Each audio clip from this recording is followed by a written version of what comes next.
Okay, everyone. Welcome to the May meeting. So basically, so this is our indoor meeting for this month. Uh, so I hope everybody had a chance to get out and do a little observing during this cool snap. Uh, I didn't get a chance to do very much, but there were a couple nights when it was kind of clear and cool in the last few days. So although we had a lot of moon, so That's always good to look at too. we did the astronomy day, or sorry, the Earth Day thing on April 22nd at Denise was at Ocean Bay. I think they did theirs indoors. Brook Green actually moved theirs under the pavilion. And so I went to set up and do some giveaways. And then all of a sudden, about a half hour into it, the sun came out. And so they golf carted me over to the parking lot and grabbed all my gear. And we got, probably an hour of solar observing in before the monsoon moved in. So I covered up the telescope and stood under the pavilion when the monsoon came. And then as soon as the monsoon left, within about 15 or 20 minutes, the skies cleared again. So I hooked it up again. So actually got a lot more observing on the sun than I thought that day. So, never know, right? They were predicting really cloudy skies, but it turned out there were some really clear periods in there. So you never know. So, but I think the rain also kept a lot of people away from Brook Green because it really came down. When it came down for like 45 minutes or an hour in the middle of it, it really came down. So there was a lot of rain. So it was good that we had cover underneath. It's a good thing I had a nice rain cover for my telescope. So, after that, packed up, went home. So hopefully we'll get a chance to do some more observing. Is interesting. I talked to the new vice president in charge of programming at Brook Green, and she was indicating that they want to try to do like an astronomy night in the fall. Maybe they'll show a movie and then maybe have some observing or something. So they want to try to maybe hook something up on that. So we'll keep in touch on that. Also, the lead interpretation ranger for Huntington Beach State Park was there, set up right across from me, as a matter of fact, in the pavilion.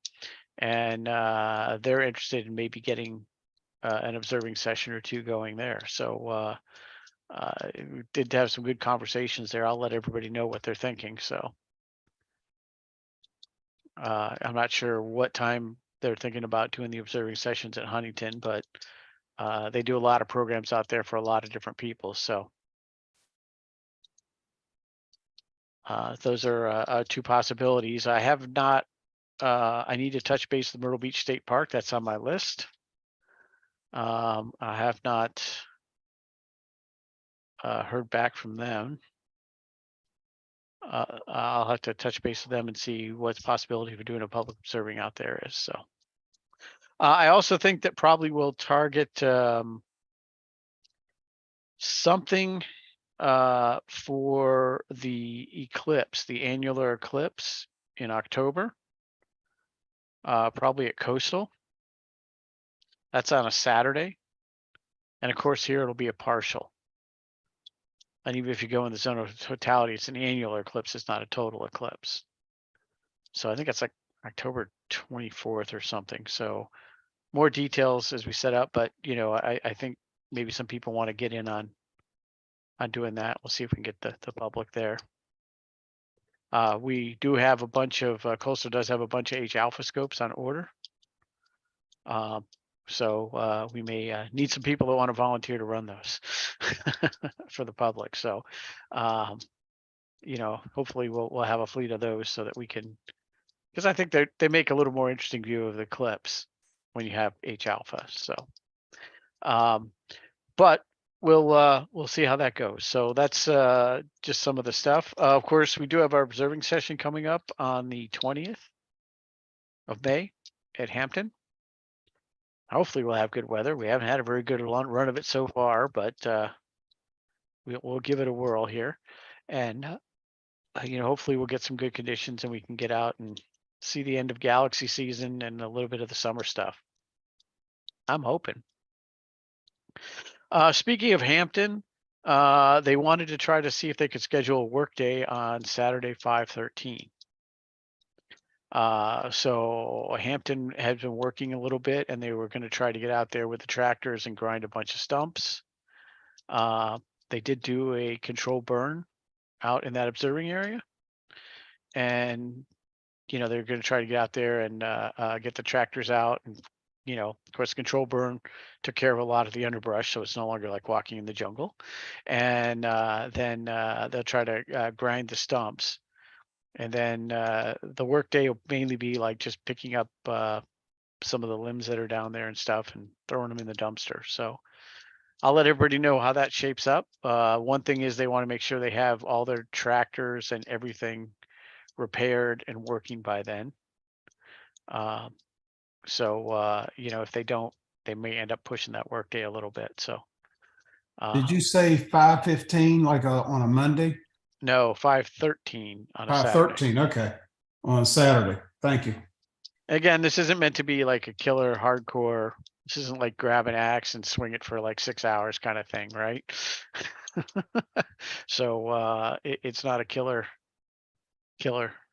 activity. So so hopefully if that goes, I'll let everybody know and let everybody know the details on that. But that'll go a long way toward getting that secondary site prepared. Now, having said that, for our primary observing sessions, like on the 20th, we'll still be using the inside site like we have in the past. So the secondary site is going to be set up. The reason we're setting that up is that'll be so you can do ad hoc. Like if you say, oh, it's going to be a good night. It's a Tuesday. It's going to be a good night. I really want to go down there. Then you can do that, right? Without having to like go through a whole process to schedule something with the rangers there. So that's the idea behind that. That's one of the requirements for the IDA Dark Sky Park, or well, not IDA anymore. What are they? Dark Skies or Dark Skies Unlimited, whatever. I think they've changed their name to whatever they've changed their name to. So the organization formerly known as IDA. So that's something going on there. So yeah, I think that's most of the announcement type things. Does anybody have any other kind of announcements or something they'd like to throw out there?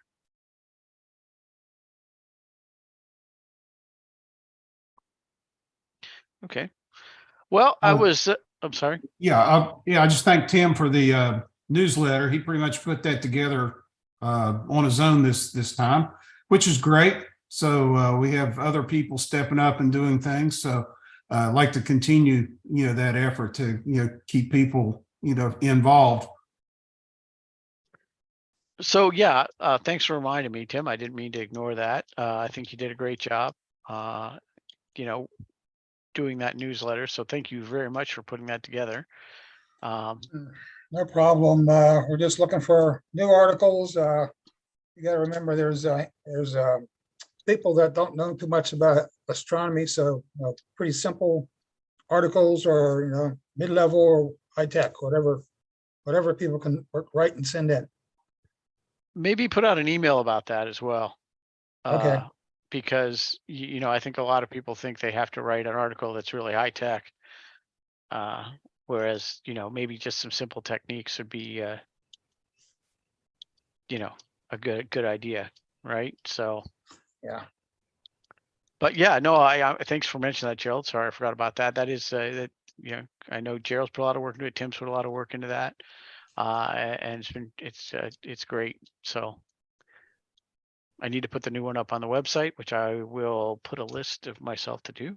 A note for myself to do that.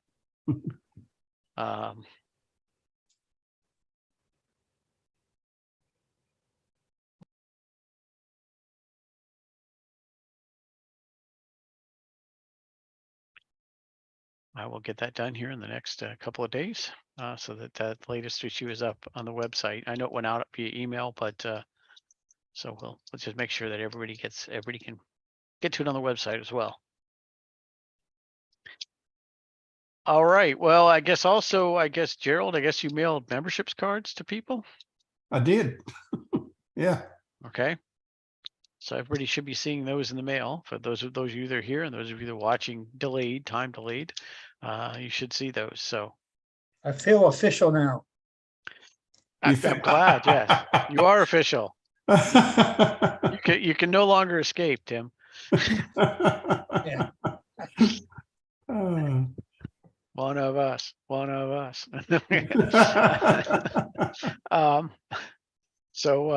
Yeah, no, I do appreciate you doing that. I know it's been a long road getting everything organized, especially over the pandemic, but I think things are really coming together. So is there any other announcements before we kind of launch into a topic? All right. So, I was struggling with what to talk about this month because I know it's on May the 4th, right? So May the 4th be with you, right? So I couldn't think of any Star Wars tie-in. I was really looking for a good Star Wars tie-in, but I couldn't find that. So, but I came up with a Star Trek tie-in. Which I know it's not the same as Star Wars, but like before I get email from various people saying don't get them confused, don't cross the streams. At the risk of crossing the streams, there is a Star Trek tie-in for astronomy, and I'm not sure how many people know about this. But so what I kind of wanted to talk about was something that's kind of pretty cool. So everybody knows that there are observing programs with the Astronomical League, right? That you can do that have various, like the Messier. They call them observing clubs, but really they're observing lists, observing programs, and if you complete them, you get a pin certificate. And as you complete more of them, you can get larger awards like observer, advanced observer, master observer, all that kind of stuff. And they have various observing lists. I actually really like those clubs, especially when I was first getting started, because I'd go out and after the first few times, I didn't really know what to look at.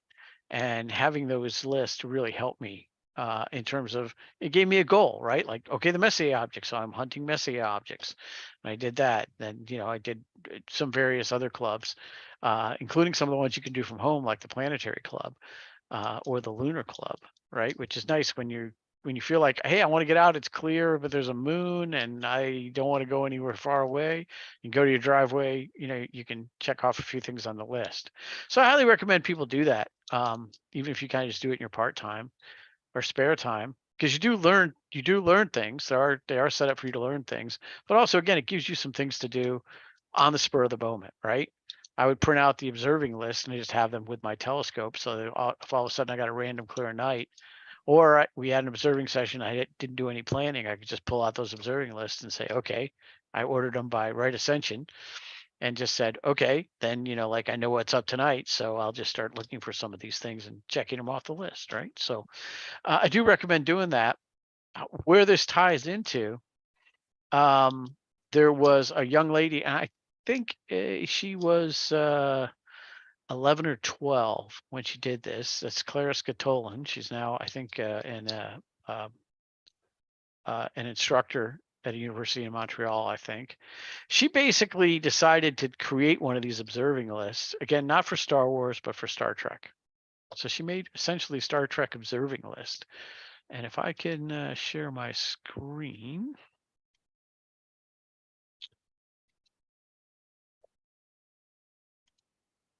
Hopefully everybody can see that. She actually put together this really terrific list. I think again back in 2010. At least that's the last one I've got, right? And what she did is basically went through and anything that was referenced in the Star Trek universe. And actually there were, unlike Star Wars, I guess no one did this for Star Wars because in Star Wars, they sort of made up all the planet names and everything, right? Because, it's a long time ago in a galaxy far, far away, right? Whereas Star Trek's not, it's supposed to be, in our galaxy and everything. So they used a lot of real names. So she basically went and anything that was referenced in Star Trek, and put it on this list, right? And so, you know, I mean, some of them are just, and she comments about the stars, right? Some of them are just stars, but you know, that, you know, it's interesting, but it is interesting because it's something that gets recommended. So she basically put together this entire list of everything that's referenced in Star Trek, both the TOS, which is the original series, or the TNG, the Next Generation series, right? I don't know. I assume she did everything else in the Star Trek verse, which I assume. Well, there's a lot of Star Trek shows, Enterprise, and you know, like Star Trek Voyager probably didn't have a lot since that took place somewhere else. But at any rate, again, she sorts them by RA, which is really convenient. But she basically goes through and has all this object list, and she uses this font, right? I believe this is a special font for Star Trek, right? I'm pretty sure they call the font they call this is called it's called He's Dead, Jim. That you can download for PowerPoint, because I've had it I use it for a few presentations myself, right? So she kind of put a lot of work into this, right? But you can see she's got a couple of galaxies on here and a whole bunch of stars. Again, that again, all these figure somehow in at least one of the Star Trek stories, um, and just all these different objects. And it's surprising how many they actually referenced. And then so she has the list of objects. And then what she does is she actually has, and this is the really cool part, is she actually put together like these little finder charts. So for those of you that aren't doing GoTo, you're just using a DOB or something, or you just want a little bit of a challenge, you actually can find it on your own. So talks and also talks a little bit about it, right? Then of course she's got the catalog information for where it's referenced, right? And a little bit about it, and then a picture of it. So for every object, she went ahead and did this. And I think it's a pretty cool idea, and kind of ties in with May the 4th be with you, right? Because it's just one of those really cool lists. And as you can tell, there's not a ton of things on it, right? But you know, again, it's one of those things you could carry with you and say, oh, okay, I'm going to try to look at some of these, and I'll put out a link to this after the meeting.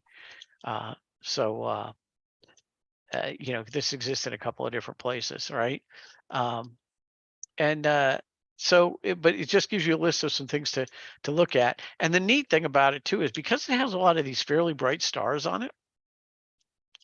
Again, these are things that you can do from your driveway, right? So you don't have to be at Hampton Plantation to see a lot of these kind of things. Like if you're gonna, you know, you're gonna look for Antares, and yeah, it's a naked eye object. It's pretty cool because it's definitely, you can definitely see red. Vega, of course, is massively bright in the summer, right? So you can look at some of these. You know, again, pretty much most of these you'll be able to see.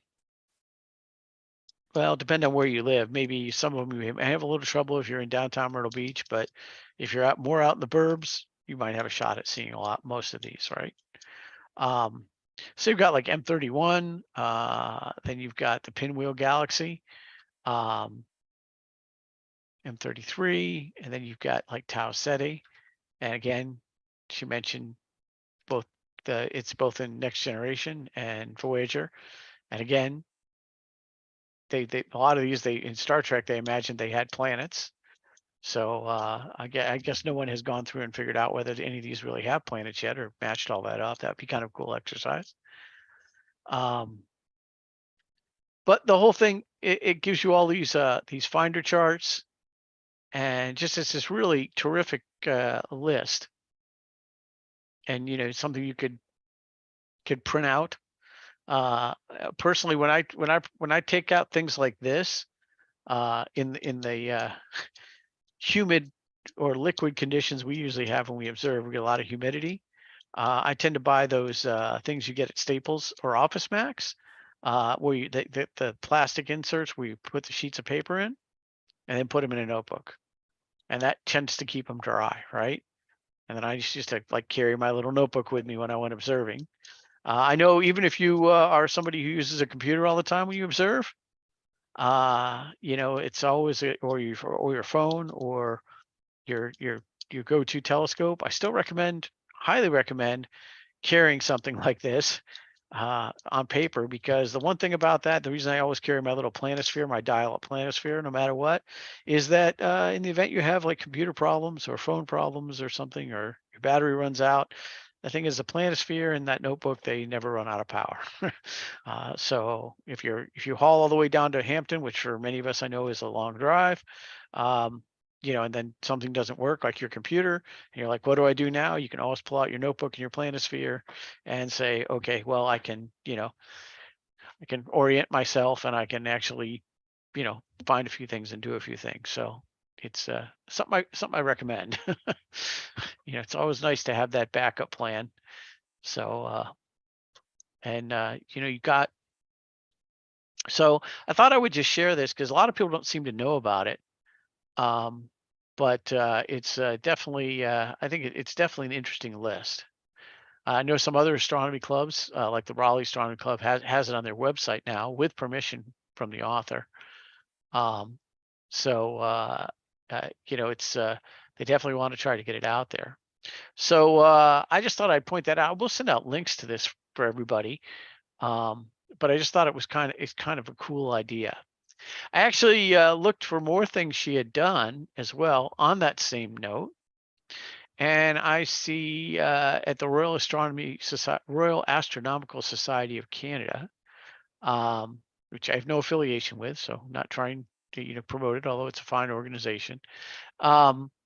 Is she also did one called Explore the Moon with Binoculars. And again, this is pretty cool because it's one of their observing programs, but it's a great idea for again, trying to learn a little bit about the moon and having a few things to look at the moon with just a pair of binoculars. Because maybe you're on vacation somewhere or something, all you have is a pair of binoculars, and you want to. It's such a clear night. You're thinking, "Wow, it'd be nice if I could do something." Well, you can kind of do something, right? Even if the moon is up. So it's got a bunch of resources, and I'll mention some stuff about the resources in a minute, right? But it basically gives you a little bit to talk about the moon and finding things, right? A little bit of an education on that. And then it starts, walking you through some of the key features on the moon. And if you've never taken time to look at the moon, it's pretty interesting. A lot of us tend to look at it when we start observing. We tend to look at it. That's one of the first things we look at, right? You look at the moon, right? You get a telescope or even a small one, and you look at the moon, right? That's pretty cool. And then you start looking at other things, and maybe you get a little bit bigger telescope and you start looking at other things. And a lot of people don't spend much time looking at the moon, and it's a bit of a mistake, because there's actually some really cool stuff on the moon that you can spend a lot of time with, and some really interesting stuff. Even especially if you have a larger telescope, you can get some really good views of some interesting objects. So, but it's something you don't tend to think about, right? Because you tend to think about, oh, I looked at the moon, now I'm looking for faint things and all that. But it's still definitely worthwhile doing. And this will help you basically kind of learn some of the features on the moon, right? And so there's a whole list of objects, and again, there's descriptions of what they are. And there are there's lots of online moon atlases, right, that you can use to figure out what features are currently there. And of course, the trick with observing the moon, as I'm sure everybody knows, is you want to try to observe near the terminator, the day-night line, right? Because that's where the sun's angle is the lowest. That's where we get like the really cool 3D effects. So if you observe far from the terminator, you can still see things, but they appear a lot more flat, and you don't get the relief that you get like near the terminator. So it's kind of interesting to kind of figure out where the terminator is and what kind of features are popping out right at that moment. So it's kind of a cool idea. One of the things that she references in here, if you decide you really love the moon, which you may decide you really love the moon, is there's a book by Charles Wood called The Modern Moon, and I did not pull my copy off the shelf before this meeting. Let's see if I can pull it up real fast. Which, if you decide you really want to learn more about the moon, this is a great book if you want to kind of dive in to it. And unfortunately, yeah, okay.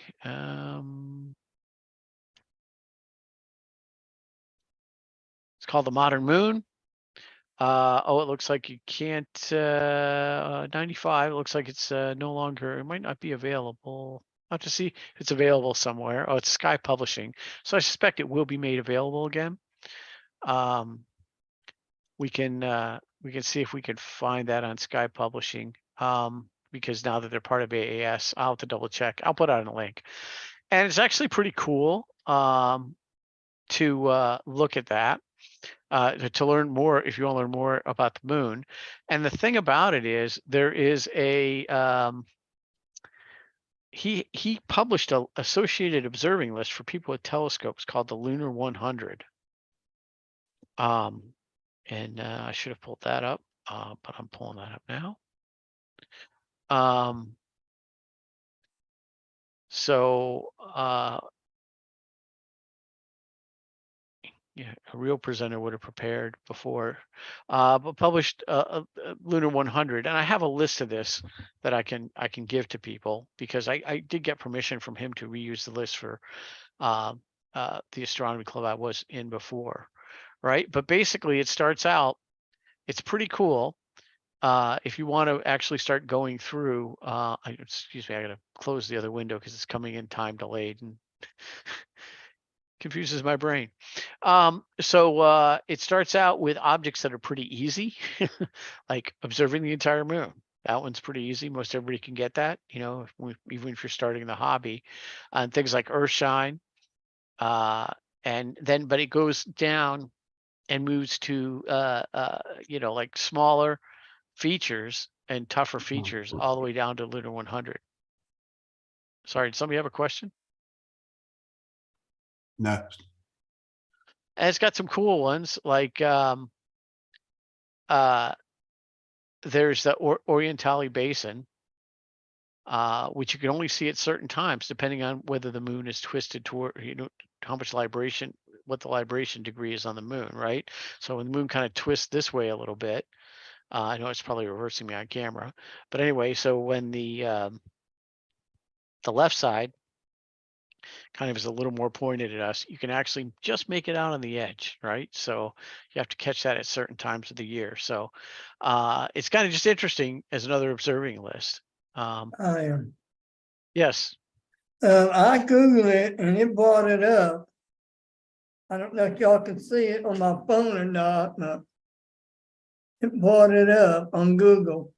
Yeah, probably. It probably is because Sky and Telescope is now owned by AAS, and I know they were revitalizing a lot of the publications. So again, it's a little more technical book if you want to dive in a little deeper on the moon, but I do recommend it. It's good if you're interested in looking at it.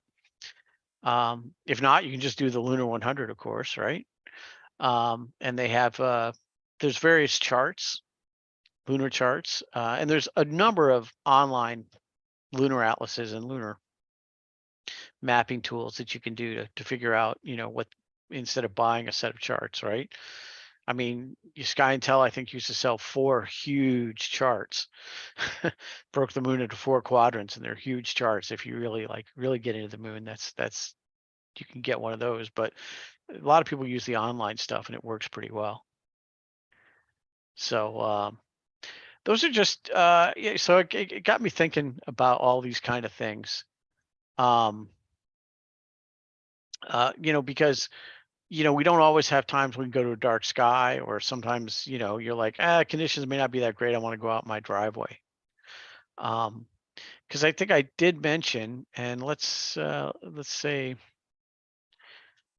the other one I liked, and I thought was I probably learned the most from.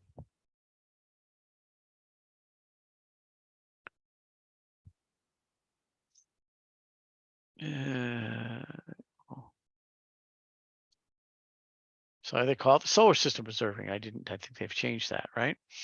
And there are a number of projects, if it's still the same. Let's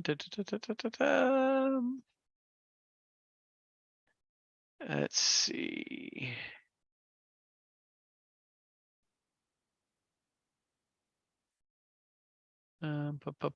Projects.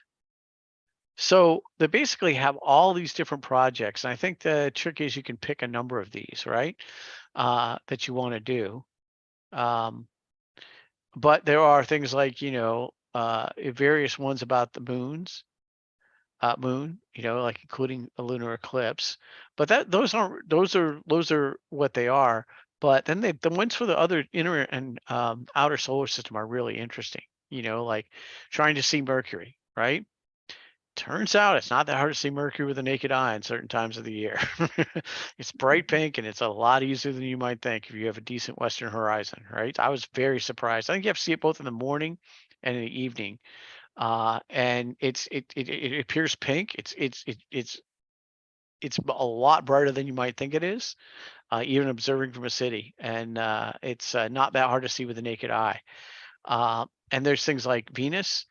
You look daytime observation, which you can do in the daytime, especially if you use an orange filter. It turns out it pops out really clearly. And then you can do, there's one where you kind of track Venus as it goes through the various phases and you track the size of it. You estimate the size in the eyepiece, and then, and then the phase, right? And it's pretty interesting because the size changes dramatically depending on the phase.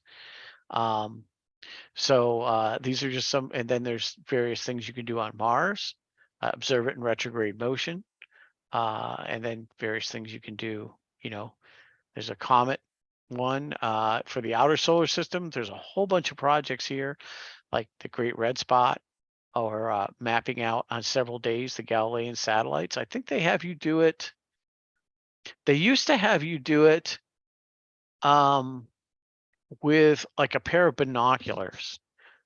Because that's kind of analogous. I'm not sure if they still do that. That's kind of analogous to what Galileo did, right? Because his telescope was not very powerful, except your binoculars are probably better optics than the telescope he used was. But even using like a pair of 10 by 50 binoculars, trying to kind of plot out overnight the various positions of the moons, Galileo was a pretty good observer. Because kind of take it for granted when we have a good telescope. So you have various things like the cloud belts, and you do like various transits, which if you've never looked at any of the transits or the shadows on Jupiter, and then looking at Saturn in binoculars, things like seeing things like the Cassini divisions and disk markings, right? And then locating Pluto, locating Uranus and Neptune, things like that. So there's all these different projects you can do, and a lot of them you can do from your driveway. A lot of these you can do. Like I found actually a place that was not far from my house that had a good western horizon. It just happened to be located like up on a little bit of a hill. It was very close. It was like some office park. And I would go out there like at 7 or 8 at night when no one was there, like, right, it's just getting sunset. And if I could just take a tripod and put it down, I could look at Venus and, once a week and do my little sketch and estimate the size, right? So it was really easy to do. I didn't have to go anywhere, far outside the city at the time. So it's just kind of an idea, again, kind of in the vein of like, it's nice having some of these things in your back pocket so that if you really feel like getting some observing in, right, but you don't want to go far, or, it's just a spur of the moment night, you can have these lists, right? And I actually learned a lot doing a lot of these things. So, it was actually pretty interesting to me to do these. Of course, you are qualified. You can, because we are members of the Astronomical League and everybody in our club is a member of the Astronomical League.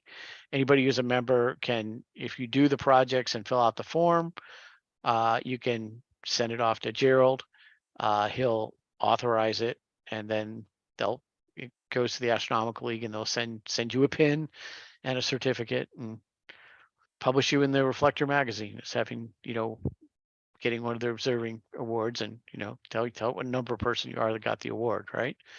So again, I do recommend some of these, but especially some of these ones that you can do from your driveway, just because of the because it's when you just feel like you want to do some astronomy. You're like, it seems like a quasi reasonable night, I want to do something, to have some reason to take out my telescope for an hour or two. These are great. You can try to catch some of these things. So I do. So that's just a little bit of advice that I would give, right? It helped me a lot, on nights especially when I was very busy, and I did, like I said, I could just set up something real quick, or set up something on the back deck and say, oh, I got a little observing in. And then I, would pack it up, and then, back to working. Um, so that's all of this is may the 4th be with you, kind of. That's where it led my thought patterns. So it's kind of a twisted journey, but it just led me to think about that. We'll try to get try to put out some of these references so people have this stuff that we talked about. But again, I realize it's not for everybody. Some people like to just go out and look at what they want to look at. And that's fine too, right? It's not a job. It's a hobby. You get to do what you want. And nobody can tell you what to do. So you get to structure it however you want to do it. So, but for me, like I said, it was really helpful because there were a lot of times, especially when I was getting started, I would go out and go, well, what am I going to look at? Especially before I was imaging, I'd be like, I don't know. And and then I'd go out and it'd be a really nice night, and I'd like, well, maybe I'll try to look at this, and I'd think about it for a while, and I felt like I was kind of wasting a really nice night. So once I had a list, it was nice because I said, oh, it's a great night, I can start motoring through the list, right? And then I would do things. The other one, other than the planetary club, that I would recommend from the AL for like any time observing, is the Double Star Club. So I did most of my Double Star Club from Raleigh, from inside Raleigh, because most of the double stars on that list are quite bright. And so I would just set up in the driveway, and I could knock them off. There's a few that are kind of dimmer that you might want to save for somewhere like Hampton Plantation.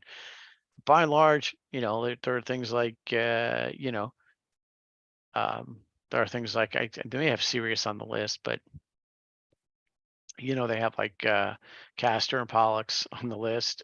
They are not doubles themselves, but there are, like Castor's a double, and so it's it's stuff that's bright and that you can see. And you just have to estimate like the position angle and things like that. There's some tools. Again, I can maybe publish some links or put some links on the website to some tools to help you with that. And when I say tools, I mean something you could print off, that will help you do it, right? So so that's kind of where my my thought process led me on this, right? So for those of you Ian? that, yeah, How many pages is this one here, the Star Trek observing list? I think it's like 62 with all the charts. Okay, thank you.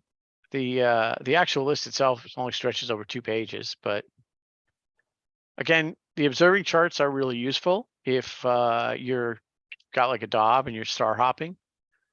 And I encourage people, if you want to learn how to star hop, it's great because it actually gives you a neat sense of accomplishment to learn how to, like, okay, find that star. Okay, go down here, go down here, go down here, go down here, and be able to find the object, right? Nothing against if you have GoTo. I use GoTo a lot now, but it's nice to be able to have the ability to star hop, and you get a certain degree of pleasure out of doing that as well. So even though we didn't get to have our Messier marathon. I did a lot of preparation for it using star charts, and I put first I found all the objects that I could with the on the star chart, putting a sticky note on a flag so I could easily find them at night. So I had all this book prepared. Well, we didn't have it.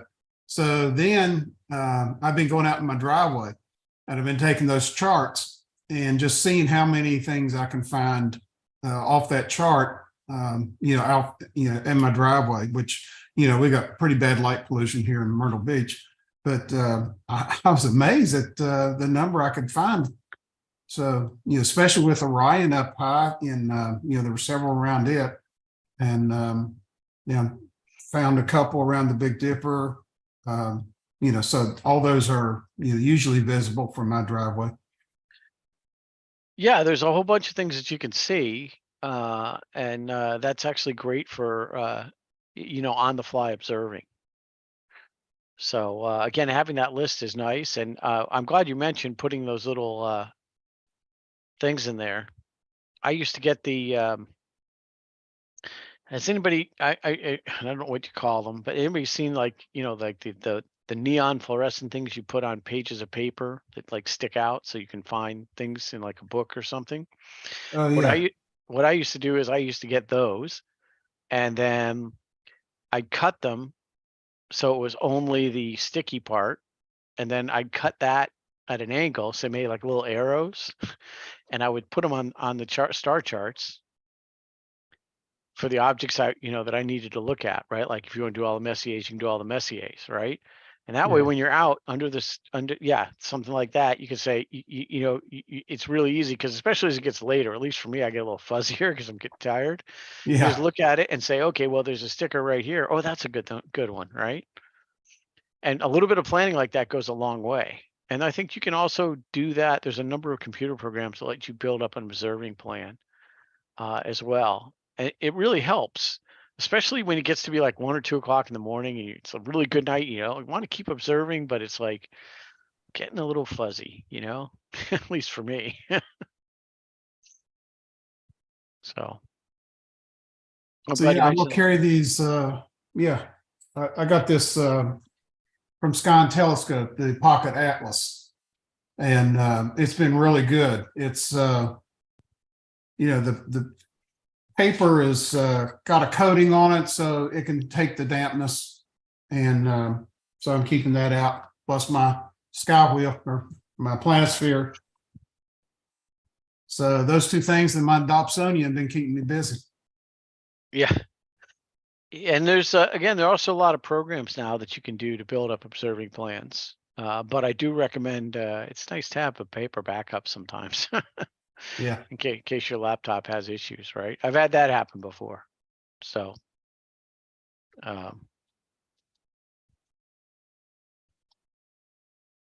so that's all I had formally prepared.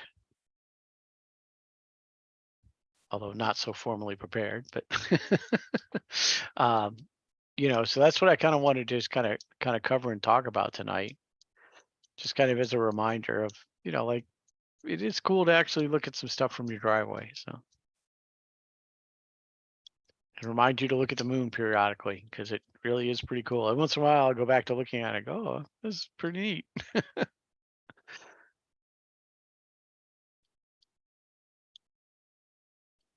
Since it Yeah, seems like I was down at the so, beach last night, and the moon was beautiful, and I had my binoculars with me, and but you're talking about that. I wish I had that.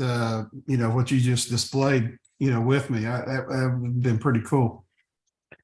yeah, once you learn a little bit about the moon, it's kind of neat because you can start saying, oh, like it looks like it's right there, like you can try to look at something like Tycho and see the rays coming off of it, Mhm. being one of the newer craters. And, so yeah, there's actually a lot of really interesting things to look at on the moon. So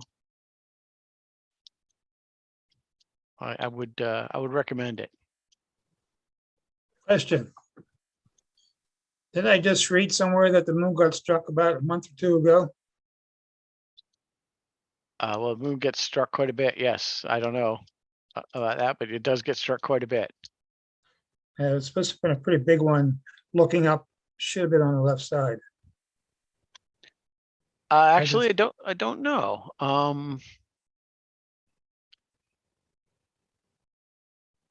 Probably could easily be the case.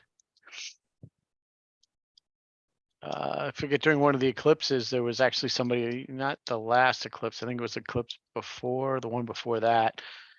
Somebody, an amateur, was taking a picture, actually caught a strike, a flash, while the moon was eclipsed. It's pretty cool. It's one of those 1 in a million things, right? You know, like you just happen to be taking a long exposure of the moon, or a reasonably long exposure of the moon while it's being eclipsed, and something comes in on the shaded side and, you know, causes a bright flash. It's pretty cool. Especially if you're doing lucky imaging and you're taking video, right? Because then you actually get the video of it. So that would be very cool.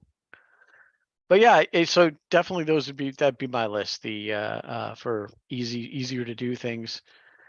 Double stars, if you like that, or the planetary, the solar system observing club, or the moon. I think the AL has a couple of lunar clubs as well. Or just doing the lunar 100.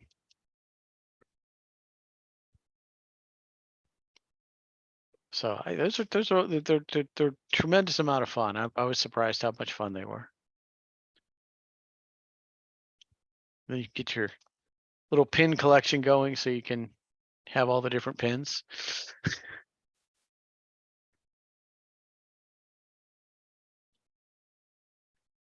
Get a little shadow box or something, put all your pins in. So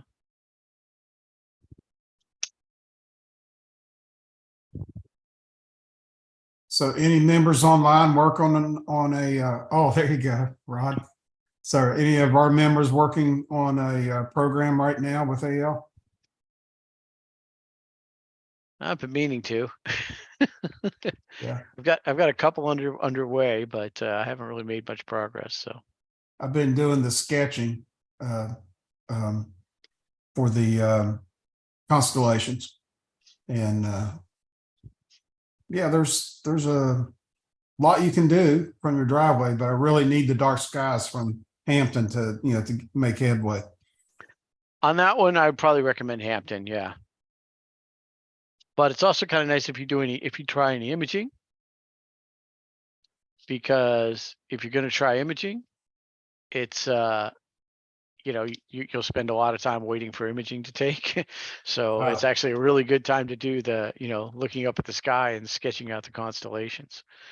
But again, that's a good one because you actually learn the constellations, right? Right. I mean, like everybody kind of knows Orion, and there's some everybody knows, right? But then you start getting some of the other ones. It's like, like Cepheus. What exactly does that look like? Like, so it gives you an opportunity to do that, right? Well, yeah, preparing for that Messier marathon really opened my eyes to some of the constellations, lesser known constellation, because every object is tied to a constellation. Yeah. So, and there's some of those I'd never heard of, and some of them are quite small. Yes. I mean, you got things like Canis Minor, which is, basically the asterism is 2 stars with a line in between it. Even though it's supposed to be the little dog. Someone told me the other day in the planetarium that it looked more like a little dog stick. Yeah, I thought that was pretty good. I'm going to use that. So, yeah, some of them are quite small, right? And then some of them, look like Canis Major actually looks like a dog, or like Orion, kind of looks like what it is. But yeah, it's actually really, that's an interesting one, right? So I've never done that one, but I started working on it. I just haven't gotten back to it. Just a couple of them I haven't gotten back to it.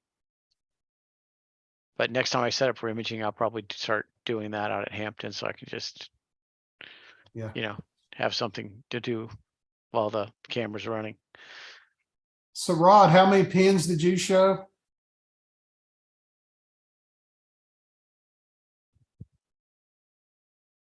Let's see, first one I did was the Messier, Oh, because that's a good one to learn the sky.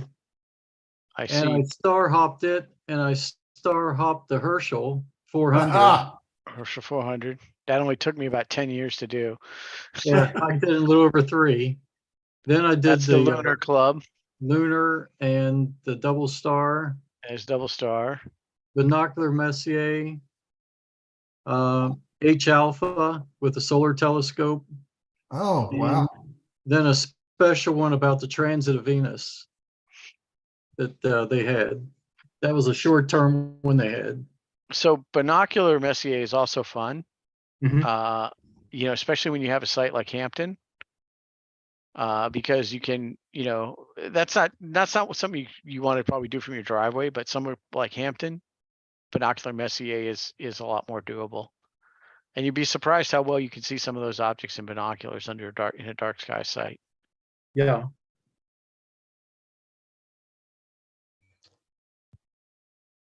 I was told when I first started out, always, I won't say it the way it was presented, look behind behind Leo. There's a lot of them there too. Yeah, there's a whole bunch of galaxies right in that, you know, that spring sky. There's a whole ton of galaxies. There's a whole Markarian chain of galaxies and everything. Again, Hampton's probably a better place to see that than downtown Myrtle Beach, but you know, it's surprising how well you can make out some of that stuff in binoculars.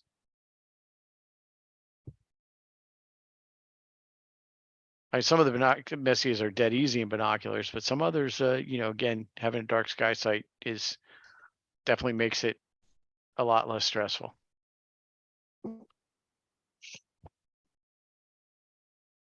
Yeah, if you do something like the Messier, you really learn the skies real fast. Because I think on the Messier, it used to be you had the star hop. They wouldn't let you use a go-to. Yeah, I'm I not don't sure know if that's still the rule or not.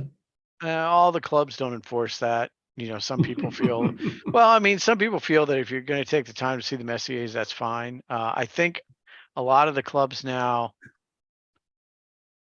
do something special for people that don't use any kind of you know, that do star hop, right? I think the AL does that too. I can't remember. I thought there was a change. There was a lot of discussion about that at one time. I know we had a lot of discussion in our former club about it.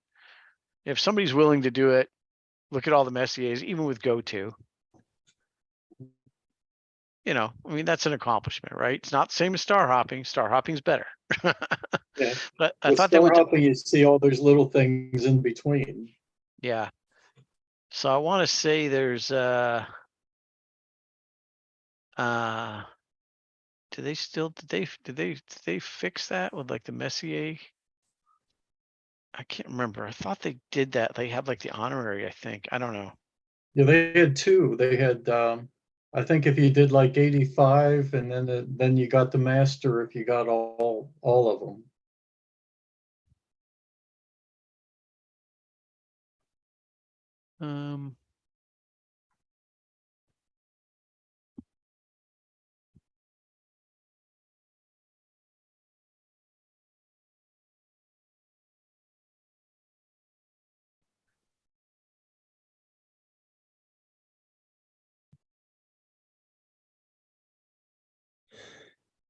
Um yeah.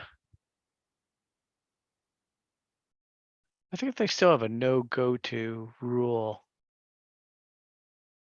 But I think a lot of clubs do not accept it, do not enforce that, right? And you know, I think they've no smartphones or anything. But I mean, you know, really,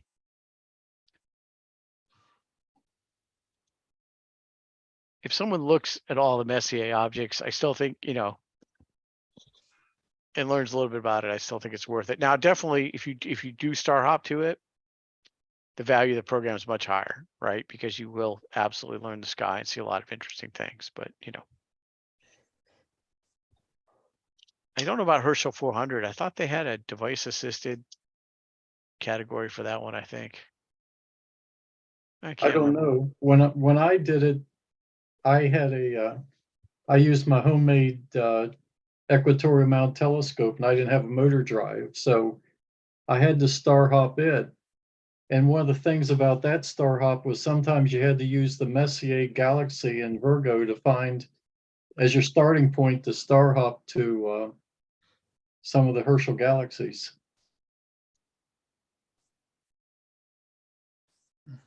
Yeah, it's I'm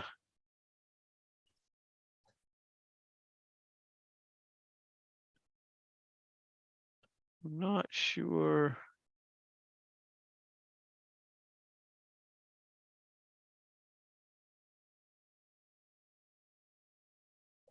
Which I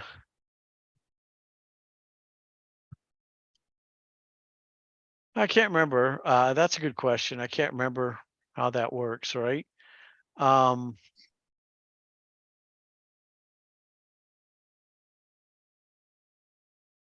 thought there was, Here's what I did. Then I made drawings of everything. yeah, I did a drawing for every one of them.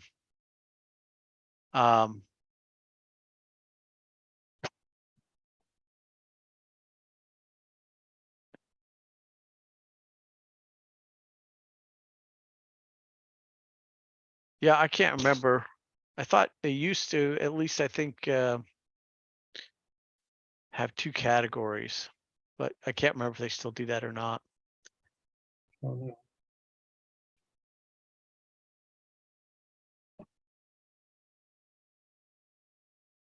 But you know, that's doing the Herschel 400 is a lot bigger commitment. It took me quite a long time to do it because you know, I only, you know, only had certain times I could get out and do that. There's a lot of galaxies and things on there, so a bunch of open clusters as well. I never did the Herschel 2, which is another 400 objects. So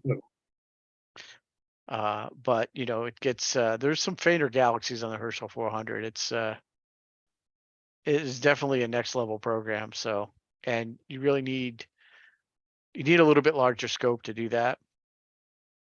Like if you have like a 6-inch scope or something, I think they recommend something bigger. Yeah, I used the 10 when I used the 10.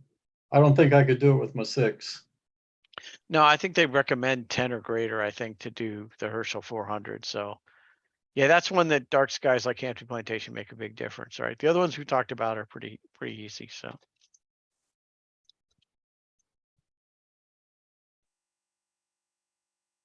So yeah, it's just kind of interesting. Again, I just kind of wanted to point that out to everybody because you know, those are pretty interesting activities. And for me, having that little bit of structure made a big difference, right? Didn't mean I always had to go look off my list, but you know, at the same time, I found a lot of cool things.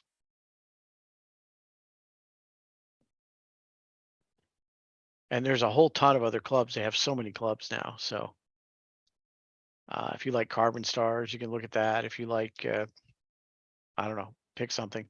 If you like open clusters, you can do that. If you like globular clusters, you can do that. If you like planetary nebula, you can do that, but you better have a bigger scope and be prepared to go to Hampton Plantation a lot because that's probably one of the hardest clubs in there because it requires some pretty seriously dark skies. There's some seriously faint objects there. So it's The just kind of club, cool. yeah, the club I used to belong to, some of the guys were doing one called 2 in the View. Yes, there's that one as well.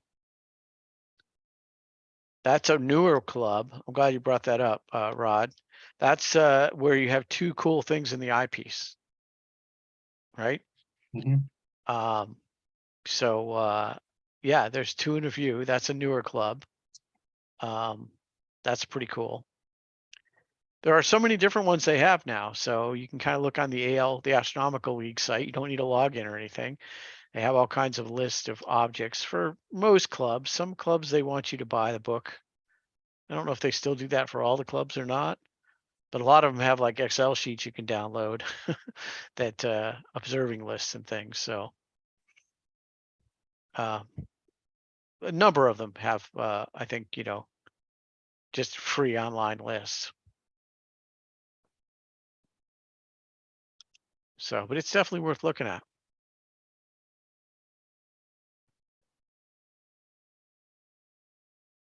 All right, for those of you that joined us online, I appreciate you joining us online. I'm going to go ahead and